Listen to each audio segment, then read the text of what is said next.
What is this? Exactly. Precisely what I am trying to say to you right now. Go, I said. At this very moment in Moscow, there's an explosion at the so-called Ostankino. A business center has been blown up where propaganda media are located. Izvestia, Ren TV, Channel 5, and Tsargrad.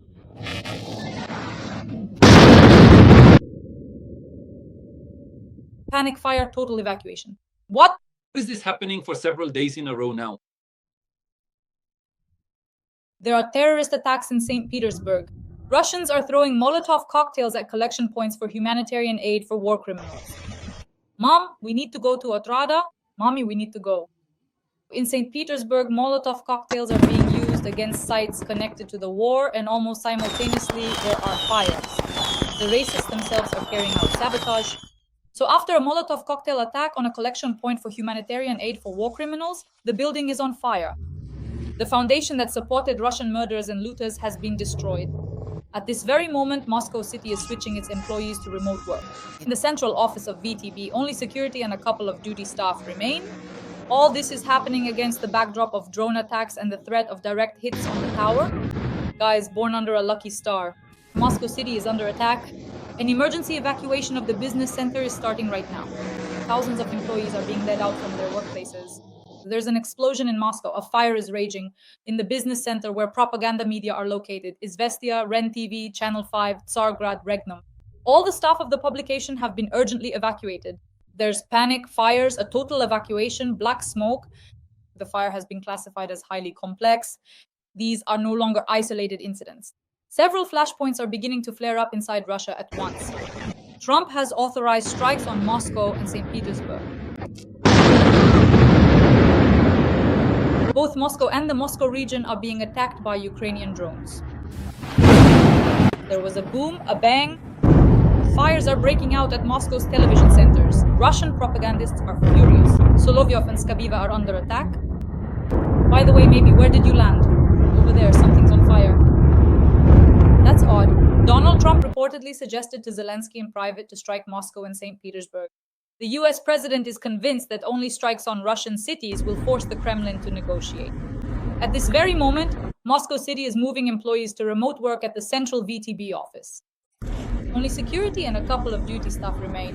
All this is happening against the backdrop of new attacks, drones, and the threat of direct hits. The towers, and all of this is a new phase of the war. And we see how, for the first time, Russia is truly afraid. What kind of signal did Trump send? What missiles could be given to Ukraine, JASSMs or Tomahawks? Why is Putin running and why is Moscow trembling? We'll discuss all of this with top analyst Alexander Demchenko right now. Friends, please like this video and subscribe to my YouTube channel. Sasha and I work together twice a week on my YouTube channel. Sasha, the most important question, what happens now? Strikes on Moscow. In the coming days, Moscow is preparing. It's not for nothing that Moscow City is being evacuated. Everyone is being sent to work remotely. It's not for nothing that even officially, Z bloggers, war correspondents, even the authorities, the military and generals have started saying that, yes, there will be a combined missile and drone strike directly on Moscow. In other words, they are preparing for retaliation, for a harsh response. We discussed with you literally this week that a harsh response would come any day now. I said before, 10 days, wait, there will be a response, and here you go. And I gave it 10 days. And as you can see, I was right. I assessed the situation a bit more accurately, perhaps, than even Donald Trump. That's just a joke even. The question is, there will be a response, there will be a hard strike. Moscow is preparing for this. Most likely, for the first time, Moscow will be set ablaze. All those Patricks, all of Rubliovka will burn. They don't feel the war over there. You see, a lot of people here ask me, but they're hitting Kyiv. Very often, representatives of the Russian emigre community ask me this question. They're hitting Kyiv, but Kyiv keeps working, standing, living, and so on. I say yes, but Kyiv feels that the war has long since come to the Ukrainian capital. But Moscow doesn't feel that yet. It will feel it now. 100%. Everyone will feel it. Dmitry Medvedev, who after getting drunk, started talking about how Trump is just decorative with his statements. The only one who's decorative is Dmitry Anatolievich Medvedev himself, in terms of height and in terms of intellectual abilities, and in how he managed to drink away his power in a single night, and in his cowardice. Decorative. And directly because of how now sucking up to Putin, he's afraid they'll get rid of him. A tweet here, a tweet there, you see? One moment he criticizes Trump, the next he praises him. It all depends on Vladimir Putin's mood. A man who drank away his power in a single night and handed it over to Putin and Patrushev by the lake. He gave up power in a single night, afraid they'd drown him. In just one night. And now he talks about being decorative. There is no one more decorative in the Russian power structure than Dmitry Medvedev. You can just remember that for the rest of your life. Just carve it somewhere for yourself. That's the first thing. Second, of course, the fact that they're now switching to remote work, not just, you see, military enterprises, but Moscow City, that is an elite complex with office spaces where Viktor Yanukovych's son has offices, where Kurchenko has offices, where a huge number of Russian security officials, FSB officers have offices, and where Bashar Assad and his family have apartments. This suggests that most likely they will be shooting them down, though honestly, they don't care where they shoot them down. It's obvious that the main goal is to prevent drones from hitting the Kremlin or from hitting other important military targets, military facilities, like the general staff on Franzenskaya Liza Arbat. Well, it's right on Arbat, that one. So, what we've been talking about and predicting with you, Dasha, over the past weeks and months, it's starting to come true. Many people thought maybe we were crazy, making things up. No. Here you go. Now drones and missiles will be flying. It's not us saying this. With Daria about this. That's what they're saying over there in Russia. Gerasimov is saying it. That whole propaganda pack is announcing it. Everyone. Absolutely everyone. There you go. Moscow will say whatever Trump says. Why aren't you striking Moscow? You said it right in the preview. Why aren't you striking Moscow? There's no weapons. Give us weapons and we'll strike. All right. But then don't just strike Moscow, hit Saint Petersburg too. In other words, the Americans are raising the stakes. It's just that Putin went all in, and Trump thought, well, fine, but I've got more Trump cards. My last name literally means Trump. So let me play my own hand. And he did. Now he's already considering supplying Ukraine. Tomahawks. That's the weapon that pierced 2 nuclear facilities in Iran. Tomahawks. 30 Tomahawks? There are no longer 2 nuclear plants in Iran. So why do we think there can't be several nuclear plants on Russian territory? After a Tomahawk strike? Here's just some. Air-to-air missiles and ballistic missiles will be sent here to Ukraine. And we're saying that most likely Donald Trump gave a signal, quite a public one, without mincing words, showing everything, demonstrating it to Vladimir Putin. Catastrophic strikes on Moscow would follow. And now there will be combined strikes, drones, missiles. They'll simply turn off the lights over Moscow. And they'll turn off the lights over Russia too. And the lights will go out over Vladimir Putin's regime as well. Lights out. It's long overdue. And if even Trump is asking, so why aren't you striking? That means the idea has probably already formed in his mind. A 100% solid idea. Why not do something to make things unpleasant for Vladimir Putin? I'm sure that's exactly what they're counting on. So I expect a major fire in the center of Moscow in the near future. Absolutely everything will burn. And that's already inevitable. They themselves invited this disaster into their own home. When they started the war, they themselves invited this disaster into their home when they chose Vladimir Putin yet again. When they helped him dismantle the constitution. When they helped him orchestrate Bucha, Hostomel, Irpin, Trostianets, Mariupol, and the rest of the list. They are the ones to blame for this. They brought this nightmare upon themselves. Now it won't just be hellish sanctions. Now it will be hell on earth. Trump promised hell on earth for Iran. But in reality, it was Vladimir Putin who came. Friends, write in the comments what you think about the potential transfer of Tomahawk missiles to Ukraine. That really would be a true game changer. Sasha, let me add a bit of a downer to our barrel of honey. Many military analysts immediately wrote that Trump simply allowed Putin to seize the entire Donbass, to continue his military actions, his offensive, aggressive, terrorist operation. And only after that would he do something. In other words, there were some kind of agreements between Trump and Putin. Go ahead, seize whatever you need, and then we'll impose sanctions. What do you say? Dasha, you see, that's not how it works. If there really was a deal between Trump and Putin, the NATO Secretary General wouldn't be in Washington. There wouldn't be any negotiations between the Europeans and Trump. None of this would be happening. And no one would be giving anything to Ukraine. A backroom deal is arranged in a completely different way. First of all, the arms shipment has to arrive. Let me remind you, Trump gave Iran 60 days. On the 61st day, the Israelis launched a strike. For that strike to happen, everything had to be in place. That included American carrier groups having to move in as well. American fighter jets had to move in, along with American reconnaissance planes, American intelligence data, and the intelligence services had to work to figure out who was where, how they were positioned, and in which bunker Ayatollah Khamenei was hiding. It's the same situation here. Stockpile weapons, accumulate systems, acquire anti-missile systems, and then carry out strikes. Retaliatory strikes on... This is what Vladimir Putin will do. Yes, of course, Putin will strike. It's clear that he will try to advance in Donbass. These are obvious things even. But in 3.5 years of war, Putin has not been able to seize Donbass. And by and large, since 2014, he hasn't been able to take Donbass. That's the first point. Second, obviously, it's necessary to reach an agreement with India and China. Because right now, Trump is negotiating both with the Indians and with the Chinese. And these negotiations are about tariffs. And here, the issue is trade. Lavrov came to Beijing after visiting North Korea, as you know. Right now, Lavrov is in Beijing, and he is holding talks with Xi Jinping, and the Chinese side has said that it will support Russia even more. Well, fine, they'll provide more support, but they'll get sanctions in return. But we're not talking about sanctions against Russia. We're talking about secondary sanctions. Sanctions against China, against India, against purchasing countries, against companies and legal entities that buy oil and gas from Russia. They buy nuclear fuel, they buy electricity, they buy coal, and so on down the list. That's what we're talking about. Secondary sanctions, strikes against the countries, the purchasing countries that allow the Russian oil fleet to sell everything under the sun and to engage in brokering, to directly enable certain shadow deals and to let goods pass through this or that country. Turkey, for example, Azerbaijan, Central Asia, China as well, and so on down the list. That's what we're talking about. About some countries of the European community. That's what we're talking about. And which side do they officially ultimately take? So that everyone understands the game now. And thirdly, listen, in September, the official procedure for adopting the federal budget begins. We need to understand whether Vladimir Putin will make any moves or not. What appropriations, what funds will be allocated, for what purposes, how much will be given to Ukraine for direct opposition to Putin, and what Putin will do in response. It's necessary now to assess the behavior of the Kremlin dictator, the Russian troops, and so on. What will happen next? They will assess and they will strike.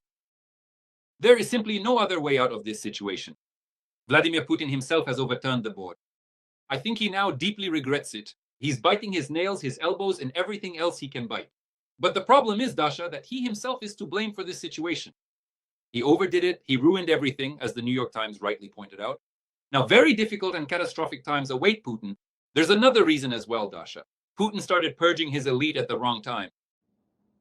He killed the Minister of Transport, Starovoyt. He went after the Kemezov clan, who until recently was his friend. He started cracking down once again on the Shoigu and Patrushev clans and so on. He started going after them again. And these repressive measures are gaining more and more momentum. He started destroying his elite at the wrong time because right now the elite should be united. And when half the elite fears for their lives, when ministers, 9 of them, vote with their feet, vice premiers, ministers, top officials, vote with their feet and come to the funeral to Starovoytovas, and Putin mocks them, first saying a wreath was sent, then taking his words back, they realize that, well, fine, now Lubyanka will come after their backsides too. So what we're talking about is that there will be pressure from Trump, an economic problem in Russia, a mess, and at the same time, possibly the beginning of some kind of coup. Because the oligarchs who bankroll these ministers, the officials, the military leadership, they all understand perfectly well that Putin started the first battle, that Putin struck the first blow against them. If they don't respond, they're finished. Now, Trump will apply pressure, and they will too, and they'll destabilize the situation. I don't know, Dasha, whether we'll wake up tomorrow or the day after to the news that tanks have entered Moscow, surrounded the Kremlin, and Putin is gone, a coup in Russia, hooray, I don't know. But the fact is they will act, and watch how hard Trump goes after Putin, and they'll base their actions on that. That's a fact. This is probably one of the most turbulent periods of this war throughout the entire conflict. It won't be easy, it will be turbulent. At times it will be tough, but for Putin, in the end, it will end badly. These are fateful days for the war, for Ukraine, yes, but these are dark and grim days for Vladimir Putin. Trump has no other choice. To use Margarita Simonian's words, he can't back down. He simply can't anymore. And Putin will choke on him. And that's Vladimir Putin's fault. He himself is to blame for what happened. Sasha, missiles and tomahawks. Is this the reality for the coming months, or is it all still unrealistic for now? This is Trump raising the stakes. This is blackmailing Putin. Trump has shown him several times what the system is like, hasn't he?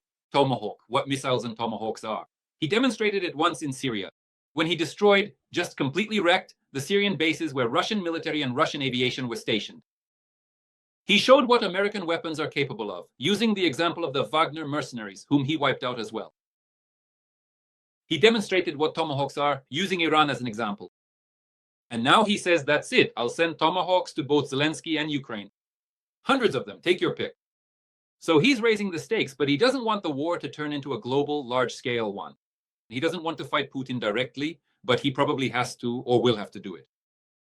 But for now, he's just raising the stakes. To the max, to the limit. Trump has a higher ceiling of possibilities. He has more room to maneuver, you see? He's showing Putin, I can give tomahawks too. You have nothing to counter these tomahawks with. The Patriots are mine. Those are my Patriots. I have the best anti-missile systems, and you don't have them.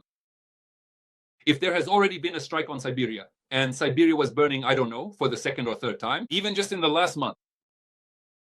You see, before, Russian territory was an asset. A vast territory. It was damn near impossible to get all the way through. You'd make it to the Urals and then just wander off. Somewhere around there, you just give up and turn back home.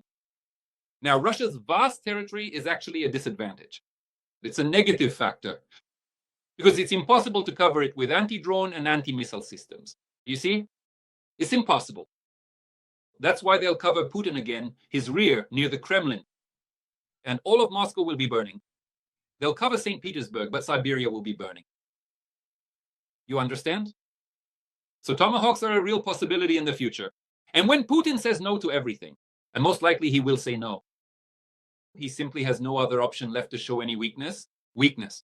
He can't show his security forces on whom he depends and who are the foundation of all his power that, guys, I chickened out, I can't do it. He will go all the way to the end. He will keep making mistake after mistake. But Trump will keep pressing further and further, together with the Europeans and everyone else. Ultimately, we will reach a situation where China will have to get directly and openly involved. And we're already approaching that situation. Everyone has already written that Sevastopol is starting to heat up. Pro-Russian public pages. In occupied Crimea, they write that Trump might strike Sevastopol with JASSM missiles, which have replaced Tomahawks. They write that, according to the latest comments, Trump is also considering supplying Ukraine. Tomahawk missiles, they can reach Moscow and Saint Petersburg. Panic is starting in Crimea. Propagandists are already howling. So this is it. This is the zone of tension that is now rapidly developing in Russian military public pages. Tell me. And notice, Dash, Trump hasn't supplied anything yet. You see, that's a skill too. He hasn't done anything yet, and the Moscow Stock Exchange is already starting to fall. He hasn't done anything yet, and the public pages are already howling. He hasn't done anything yet, and already half of Moscow is being evacuated in Russia. He hasn't done anything yet, and already problems are starting in Crimea. And there aren't even any tomahawks there yet.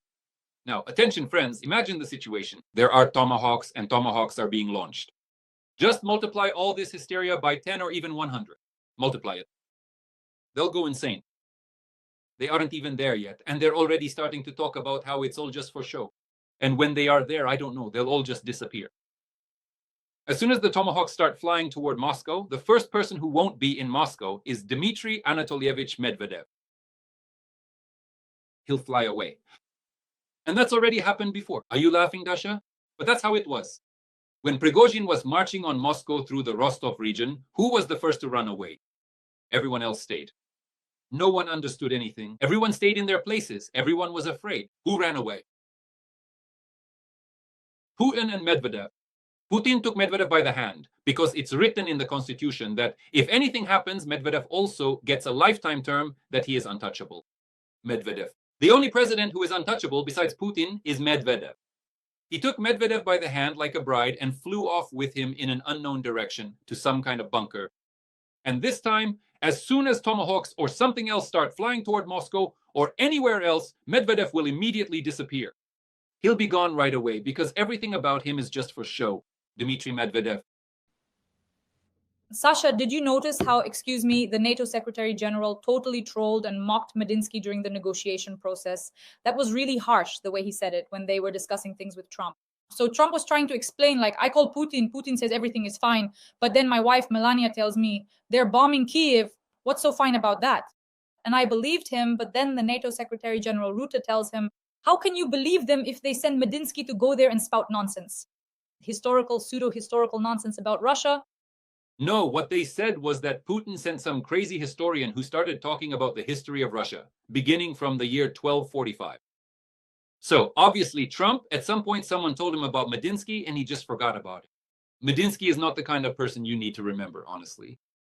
And Medinsky's books, they're not the kind of books you need to keep rereading. But it's just that, once again, Trump was shown that Putin sends some random people to negotiations and doesn't take the talk seriously. Seriously.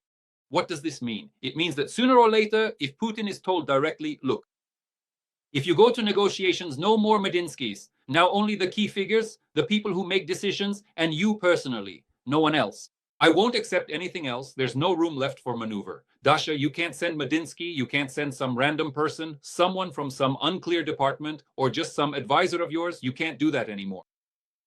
Only top-level representatives. And only you personally. Where your signature is at the end on the peace agreement and so on. Because Putin was basically given an ultimatum. Either a peace agreement with Zelensky within 50 days, or I'll tear you and your regime to pieces. That's all that was conveyed to him. As for Melania Trump, it's necessary to urgently check if she has any Ukrainian roots. I think that this is the person who is sitting. I can just picture this scene. I don't know. I can really picture this scene. Trump comes home tired after work. He saw football for the first time there. He visited a stadium somewhere. He cut some ribbon. I don't know. He drank some Coca-Cola, pressed the red button, and they brought him a Coke. The man is tired. He comes home, goes up to the second floor of the White House, comes into the house, and Melania says, I had a wonderful conversation with Vladimir, with Putin. She says, can you imagine, Donald? They hit Kyiv, they hit Lutsk. So I think we finally found the person who really knows the geography of Ukraine well. Sasha? If I'm not mistaken, Melania Trump is her closest friend. The renowned Sasha Nikolenko, Miss Ukraine Universe, who was at the inauguration. Yes, and they even lived in the same room during the pageant. And if I'm not mistaken, it was Melania Trump who introduced Alexandra Nikolayenko, the Ukrainian Miss Ukraine, to her future husband, and later, of course, her husband and business partner, Donald Trump. As I understand it, if Melania Trump has any affection for Ukraine, it's specifically because of Sasha Nikolenko, since they're friends. And since Melania is European, in principle, she should know European geography because she's not American. This is about Trump fighting against migrants, despite having a wife who is not American and was born in Europe. Well, you see, for example, I would not draw this line for myself regarding this, Sasha Nikolenko. But if that's the case, what I want to tell you is that Trump's government and Trump, in principle, have a daily review of the Ukrainian situation. And that's good. If he has already said this directly, Dasha, it means that this information is reaching him. And that's also good. That's good, really. Of course, we still need to discuss Putin's actions with you. After all of this, you have absolutely conveyed the meaning of Dmitry Medvedev's post, which ends with, the world's shadowed expert in the consequences of the belligerent Europe was disappointed. Russia didn't care. In other words, Russia doesn't care. That's what Medvedev stated. But the question is, what will Putin do if Medvedev says that Russia didn't care, meaning it doesn't care about all of Trump's words and all his threats? Putin does care. Putin will now try in these 50 days to restore contact with Trump, but at the same time, he will strike at Ukraine. These are two things that at first glance seem completely unrelated, but that's how it will be. In the end, nothing will work out for him. Listen, Trump negotiated with the Iranians for 60 days. He negotiated with the Iranians for 60 days. He talked to them, his representatives met with them. The media was telling everyone that he was really putting pressure on Netanyahu. But in the end, it turned out that Mossad carried out 3 brilliant military special operations together with Israeli military intelligence Amman. Then it turned out that Trump gathered troops and struck Iran. Putin can do whatever he wants to do, but weapons still went to Ukraine, and missiles will go to Russia too, to Moscow first and foremost. What is Vladimir Putin doing today? That's what's interesting. We're missing that. So what is Vladimir Putin doing today? Russia launches a drone that first flies into Ukrainian territory, then turns into Belarusian territory. It flies over Belarus, then returns from Belarusian territory, supposedly as if a Belarusian drone is flying into Ukraine to strike Chernihiv or Kiev from the north. In other words, it's obvious that Vladimir Putin wanted to provoke this situation and do everything to pull Lukashenko away from the Americans, from Trump, to break that connection. So what does Lukashenko do? Attention, out of nowhere, Lukashenko scrambles a helicopter and destroys the drone at the border, the Belarusian-Ukrainian border. What does this tell us?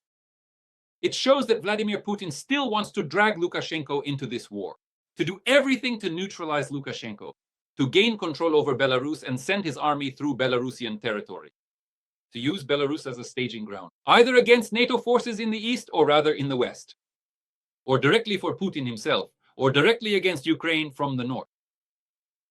But Dasha, we're talking about the fact that Vladimir Putin has clearly realized that Lukashenko is backing out, that Lukashenko is trying to distance himself, that Lukashenko doesn't want to be tied together in this. Now, with Putin, Lukashenko has started actively flirting with Trump, and that Lukashenko has been promised something. And what he was promised is very tempting. And Lukashenko doesn't want to lose sight of that tempting offer. He doesn't want to. But Putin really wants Lukashenko to break away from Trump. Did you notice here is one of the most important pieces of news that came from Trump, apart from the Ukrainian topic, during his speech in the Oval Office with Mark Rutte, with the NATO Secretary General. It was as follows, that the United States is directly influencing and was the party that reconciled, that began the process of reconciliation and drafting a peace treaty between Armenia and Azerbaijan. In other words, it's Trump who is taking the Caucasus away from Putin. America is taking the Caucasus away from Putin. So we were wondering why all of this is happening. Trump. That's why all of this is happening. So attention dash. Finland, Sweden, NATO bases, Saint Petersburg is surrounded. Troops are practically at the doorstep. NATO troops near Saint Petersburg. Soon there will be a border breakthrough. At the same time, British and French troops will be in Ukraine, and also troops from 28 other NATO member countries. After it ends, or rather after the start of the ceasefire, the period of silence. Attention, there will be a Turkish NATO base in Azerbaijan, and I wouldn't be surprised if the Russian base in Gyumri, Armenia disappears. If Armenia closes all Russian bases on its territory. What do I think? I think that Vladimir Putin, who has clearly realized that he won't be able to take Ukraine, no matter how hard he tries, wants to drag out the war. But it's one thing when you play to exhaust Ukraine's supplies and resources, and quite another when you're trying to wear down America's supplies and resources. They are not comparable. You have far fewer resources, and you will lose this war. If Trump gets involved, and he has, then Putin will be looking for other opportunities for himself. I think we need to consider two, or rather three scenarios. The first scenario is a full-scale attempt to occupy Belarus and eliminate the Lukashenko regime, including Lukashenko himself. The second is a direct attempt at sabotage. The first is Armenia, and possibly even an attempt to occupy Armenia. And the third scenario is the start of a military campaign against Georgia. I think in the near future, we may witness these scenarios unfold. Putin will choose one of these scenarios for himself because the population, the plebs, needs something to be shown on television. Now that's what they'll be showing, this. Sasha, a quick side note. There's a whole article out about Melania Trump. As they say, we're at the forefront with you. The Times published a big article. Zelensky has gained an unexpected ally in the White House, Melania Trump. According to the publication, she actively reminds Trump about the victims of Russian strikes. In February 2022, she publicly called the killing of peaceful Ukrainians horrible, tragic murders of innocent people. While Trump called Putin smart and brilliant, Melania called him a monster. She constantly appealed to her followers to help Ukraine. She has much more political influence over her husband than was previously thought. I note that despite having numerous security and foreign policy advisors, her voice can be decisive. Trump listens to certain people, especially those who are close to him, even more so if their last name is Trump. Sasha, what do you think? I'll say that we've gained an unexpected ally. No one expected this. We've gained an unexpected ally, and that's actually joyful news, Dasha. You know, all of this is actually very pleasant because for a long time, Ukraine was searching for ways and approaches, how to convince Trump. And it turned out there wasn't really any need to search.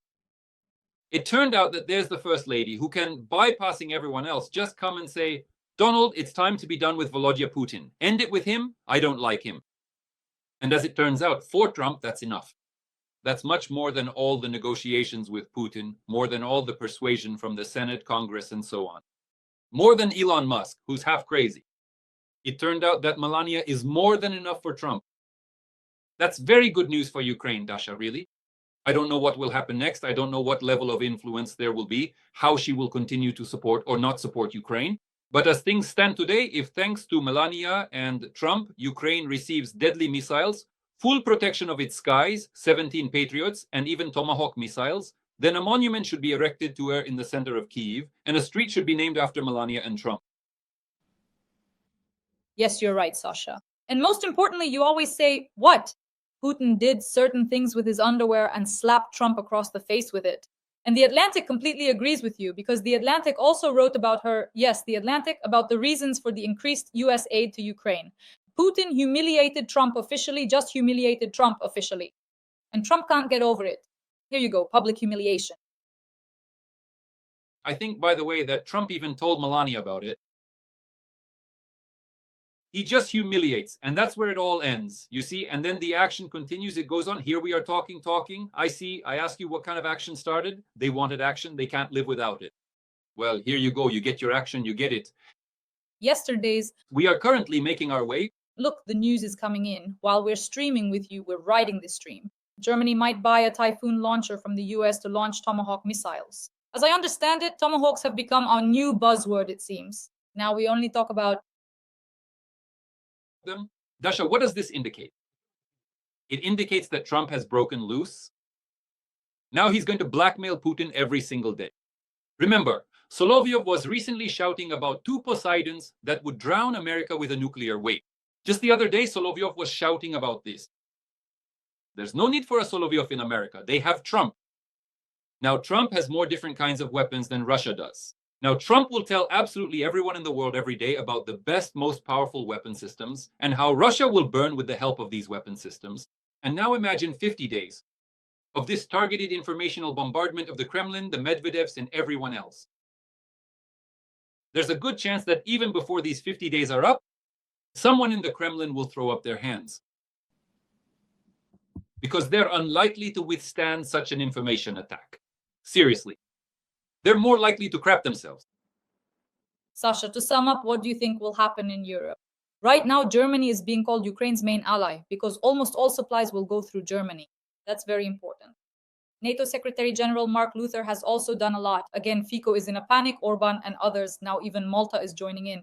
In general, Russian enclaves in Europe. What should we do, and will oil prices finally go down?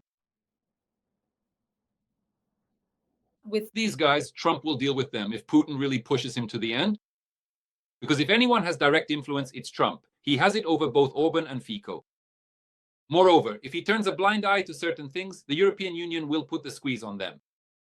When Germany stops, for example, supplying cars from Hungary, Orban will raise the white flag and say, I agree to everything. This has happened before. When he was blackmailed with cars, with automobiles, he immediately made all the necessary pro-Ukrainian decisions. Do you remember that situation when former German Chancellor Olaf Scholz told him to take a walk in the hallway while the vote was going on? He might have to take a walk more than once if necessary. A lot has actually changed in the past few days. The board has been flipped over. We still don't fully realize that this is a new stage of the war.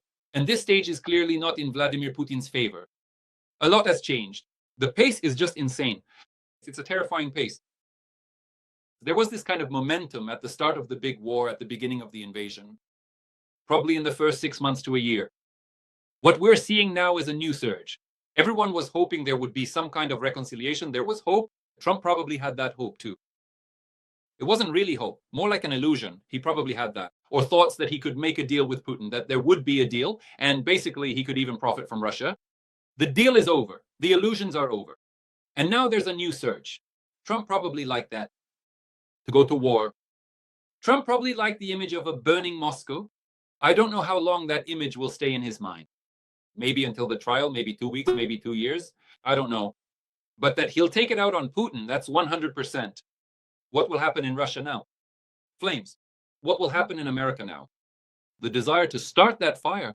What will happen in Europe now? The desire to help start that fire. What will happen in Ukraine now? A new catastrophe, a new impulse, a new hope, after all, that Vladimir Putin's regime will collapse. And I'm incredibly glad about that because I repeat every single time, freedom and hope. This is the last thing that Vladimir Putin can take away from us and will never take away from us.